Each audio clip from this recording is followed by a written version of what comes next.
are going to listen to a talk about library system. First, you have some time to look at questions 1 to 4.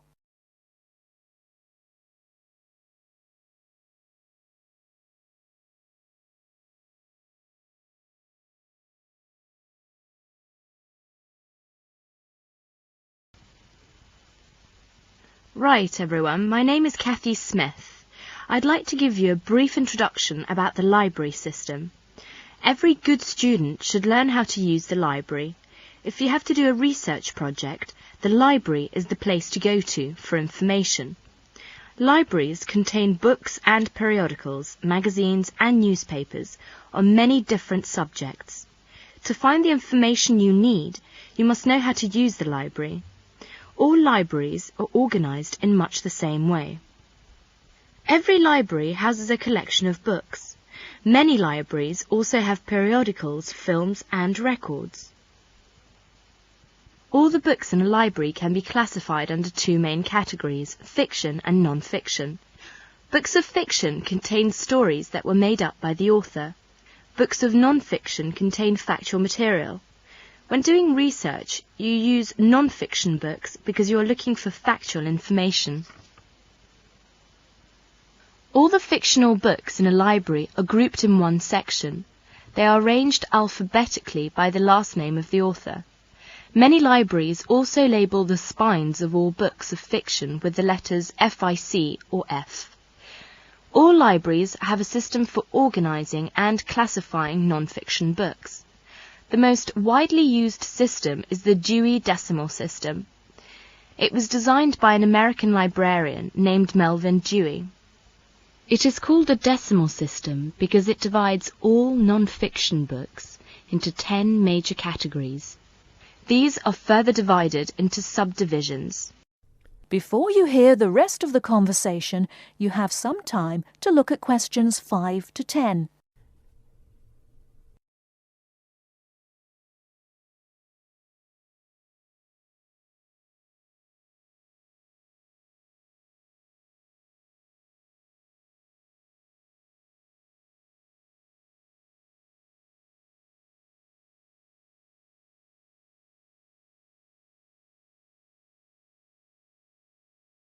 Now listen and answer questions 5 to 10.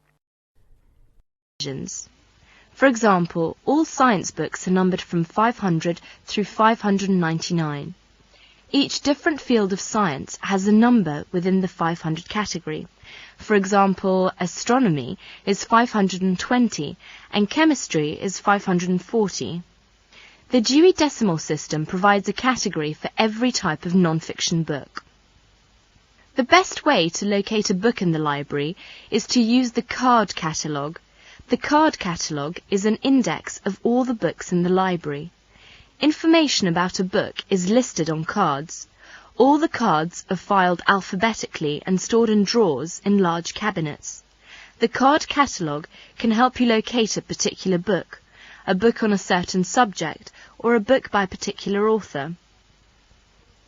In the card catalogue, each book has 3 cards, an author card, a title card, and a subject card. The author card is alphabetized under the author's name. The title card is filed alphabetically according to the title of the book. The subject card is filed alphabetically under the name of the subject of the book. In many university libraries, they use their own Biblitus cataloguing system or the microfiche system. Both of them list publications under author and title, and both are very easy to use.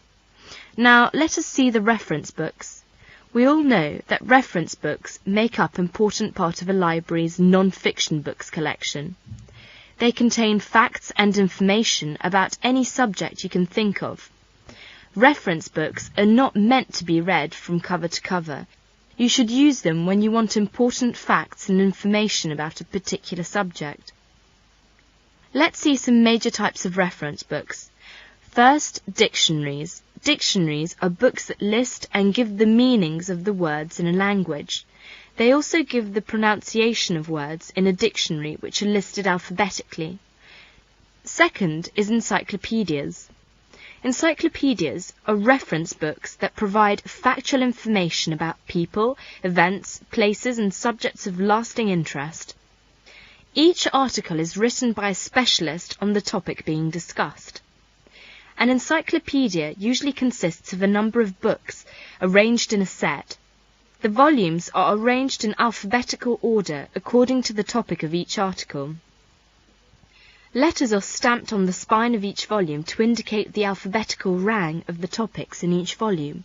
For instance, if you wanted to find information about the moon, you would look in volume 8 of the encyclopedia pictured here. Next is atlases. An atlas is a book of maps. It may contain many different kinds of maps. The maps in an atlas are often arranged alphabetically by country or continent. Almanacs are also a type of reference books. An almanac is a book that contains recent statistics and summaries of information on a wide variety of topics. It is published annually. Information is listed alphabetically by subject. Indexes are alphabetical lists of names, titles and subjects that tell where information about each can be found in other publications. For example, the Reader's Guide to Periodical Literature can help you find magazine articles that have been published about a particular subject. It will give you the names of publications that have carried articles about the subject, the dates and volume numbers of the particular issue in which the articles appeared. You should be aware that reference books may not be taken out of the library under any circumstances. They are used only in the library. That is the end of part 1. You now have half a minute to check your answers.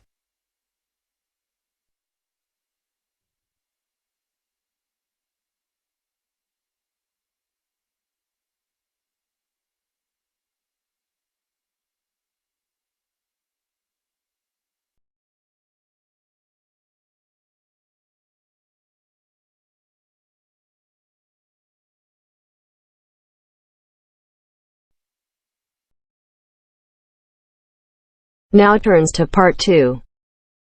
Part 2. First, you have some time to look at questions 11 to 16.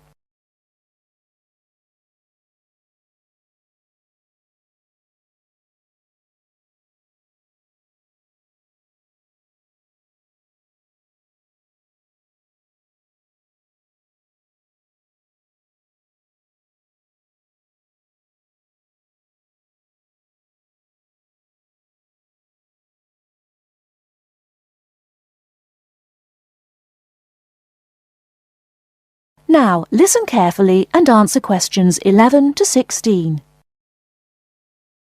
Hello, Sue. Fancy meeting you here. It is Sue Johnson, isn't it? Oh, hi, Jill. Must be ages since we've seen each other. What a surprise. How are you? Yes, well, I'm fine. I just got back from 2 years teaching in Hong Kong, actually. Oh, I thought you'd gone into computing or nursing. No, I ended up being a teacher after all. And how about you? Oh, fine. Things are going quite well, in fact. So, what have you been up to over the last 3 years? Working, studying, you know, the usual things. Oh, and I got married last year. Congratulations. Anyone I know? Yeah, you might remember him from our college days. Do you remember Jerry? Jerry Fox? Jerry? Was he the one with the dark hair and beard? No, that was Sam. No, Jerry's got blonde hair and glasses. He's pretty tall. Well, we got married, finally. Great. And where did the wedding take place? Was it here in London? No, in the end, we decided to get married in Scotland. Jerry's parents lived there, so we were married in the small village church with the mountains in the background. Fabulous. Have you got any pictures? Well, funny you should ask. I have actually got a couple here. They're a bit battered because I've been carrying them around in my bag. Oh, never mind. Let's have a look. Oh, don't you look wonderful? Who are those people behind you? Oh, that's my older sister, Clara. Oh, she looks like you. Do you think so? Everyone says that, but we can't see it. Is she married now? Yes, and she's got 3 children, a girl and twin boys as well. Wow, imagine having twins. Look, why don't we have dinner together and catch up on a few things? Would you like to come over one evening? That'd be lovely. What about next Friday evening? Fine. What time? Shall I come over about 8 o'clock? Oh, come about 7:30. I'm usually home around 6:30, so that'd give me plenty of time to get dinner ready. Oh, fine. And, one last thing. Where do you live? What's the address? Oh, good thinking. Here's my card. The address is on the back. We've got a flat in an old house. We live on the 3rd floor of a large old house. The house has been converted into flats, so when you arrive, you'll need to press the bell, second from the top. The bell second from the top, okay? There's a little intercom arrangement, so I can let you in. Right, okay, see you on Friday then.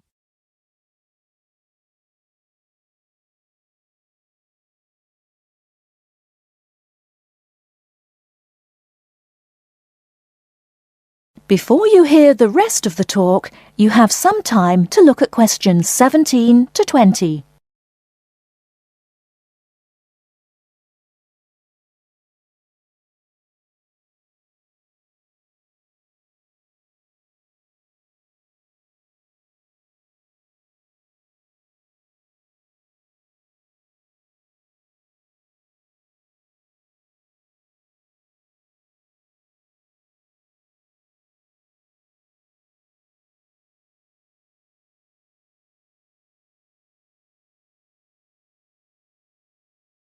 Now listen and answer questions 17 to 20.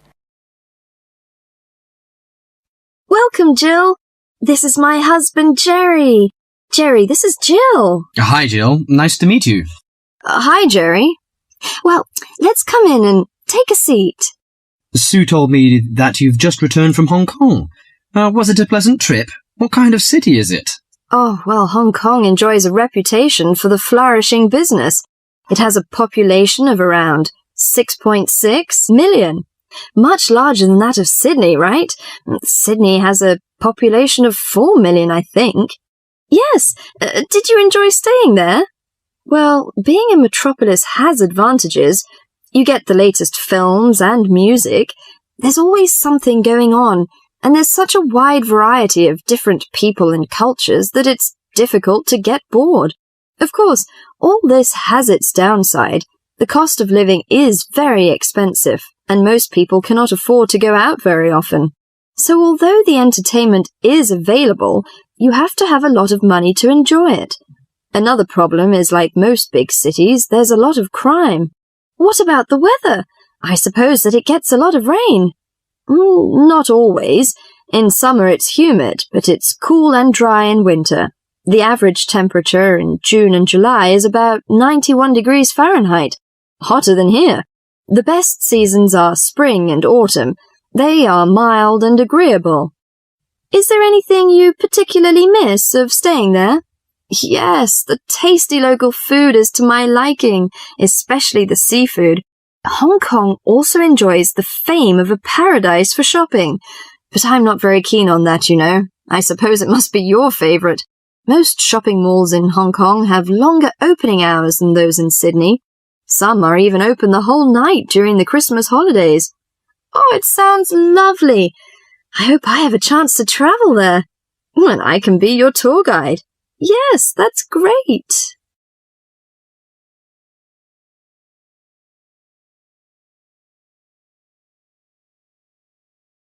That is the end of part 2.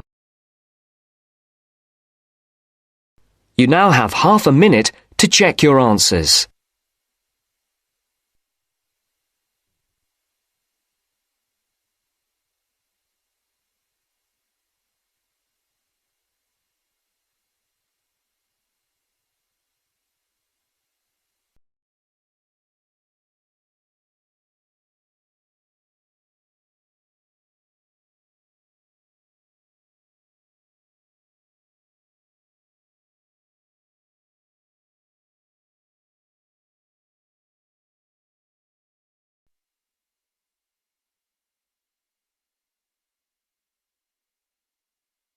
Now turns to part 3. Part 3. You will hear a conversation between Caesar and a welfare officer. As you listen, answer questions 11 to 20. First, you have some time to look at questions 21 to 26.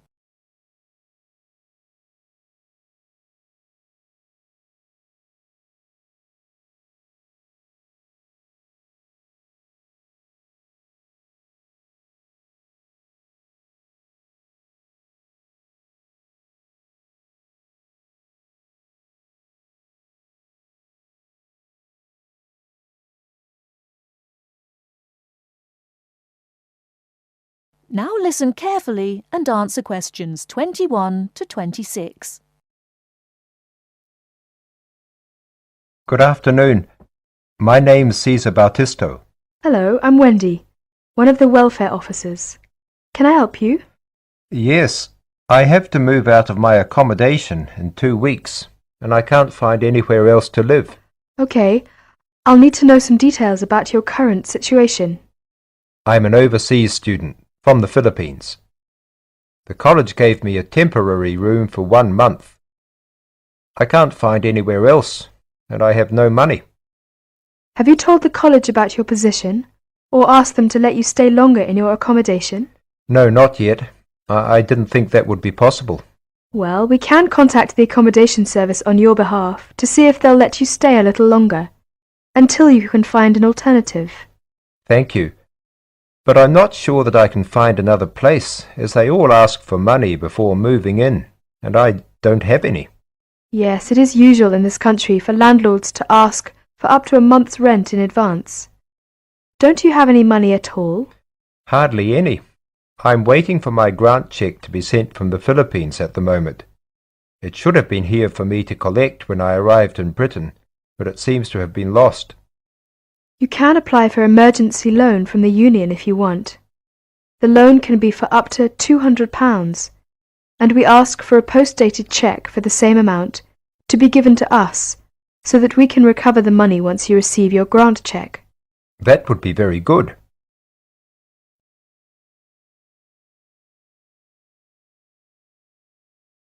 Before you hear the rest of the talk, you have some time to look at questions 27 to 30.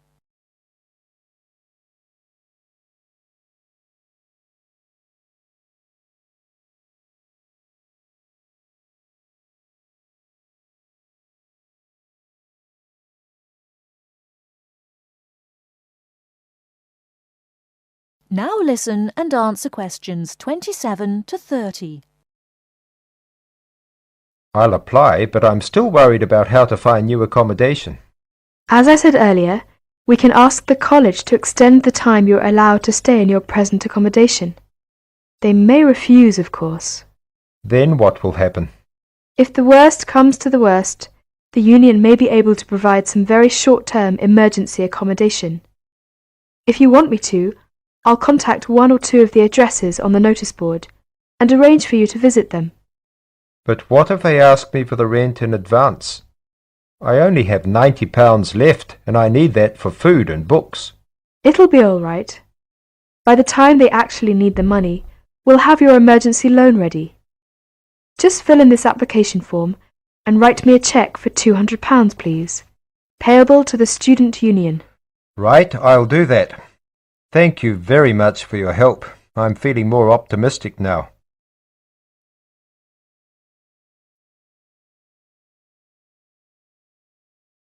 That is the end of part 3. You now have half a minute to check your answers.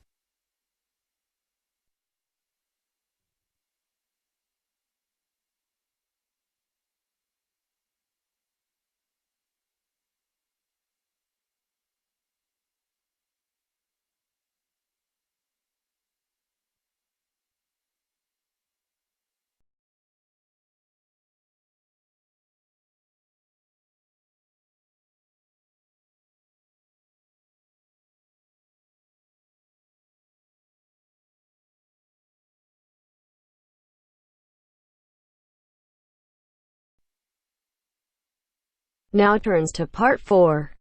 Part 4. You are going to hear a talk about the English policeman. As you listen, complete the notes below.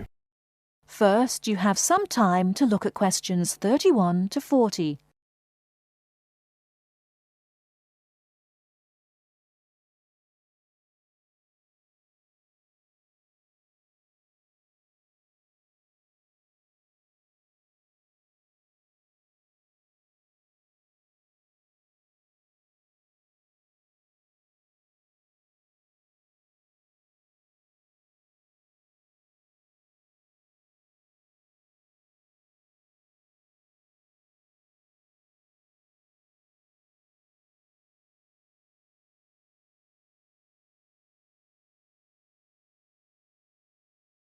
Now, listen carefully and answer questions 31 to 40. The English policeman has several nicknames, but the most frequently used are Copper and Bobby. The first name comes from the verb to cop, which is also slang, meaning to take or to capture, and the second comes from the first name of Sir Robert Peel, the 19th century politician who was the founder of the police force as we know it today. An early nickname for the policeman was Peeler, but this one has died out.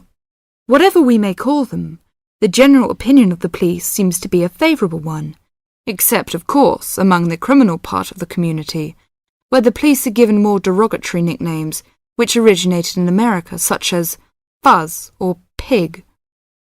Visitors to England seem nearly always to be very impressed by the English police. It has, in fact, become a standing joke that the visitor to Britain, when asked for his views of the country, will always say, at some point or other, "I think your policemen are wonderful."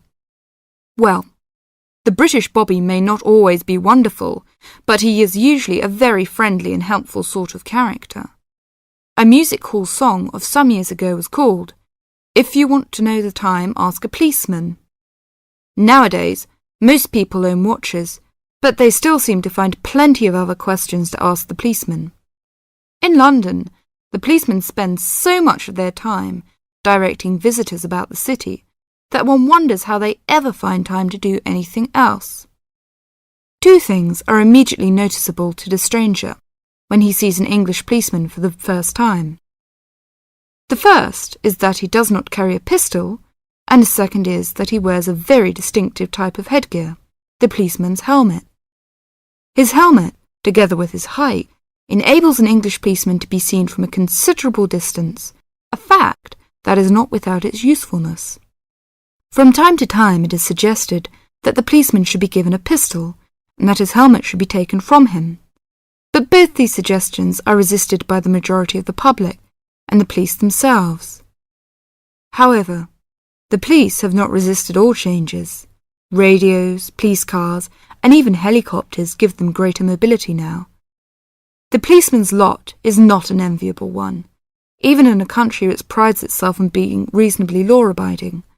But, on the whole, the English policeman fulfills his often thankless task with courtesy and good humour, and with an understanding of the fundamental fact that the police are the country's servants, and not its masters. That is the end of Part 4. You now have half a minute to check your answers. I know you told your friend you're not okay, and tell me what's wrong and why you never said you felt that way. And guess you're trying to stay strong and fake a smile until I look away.